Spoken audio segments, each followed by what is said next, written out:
1931 সালের রামেশ্বরম গ্রাম। এক দরিদ্র পরিবারে জন্ম নিল এক শিশু, আব্দুল কালাম। বাবা ছিলেন মাঝি, সংসারে অভাব, তাই মাত্র 10 বছর বয়সেই সংবাদপত্র বিক্রি করতেন তিনি। কিন্তু তার স্বপ্ন ছিল আকাশ ছোঁয়ার।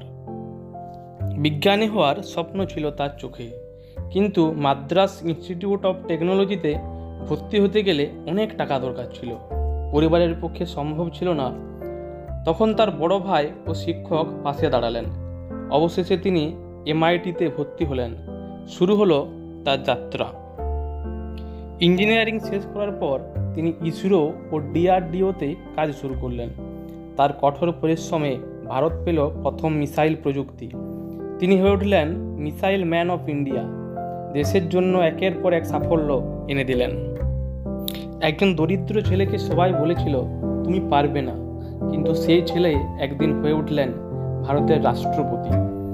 তার জীবন প্রমাণ করে স্বপ্ন পূরণ করতে হলে কঠোর পরিশ্রম আর ইচ্ছাশক্তি যথেষ্ট। তুমি কি কখনো এমন সংগ্রামের মুখোমুখি হয়েছো? তোমার মতামত কমেন্টে লিখো। এমন আরও অনুপ্রেরণামূলক গল্প পেতে চ্যানেলটি সাবস্ক্রাইব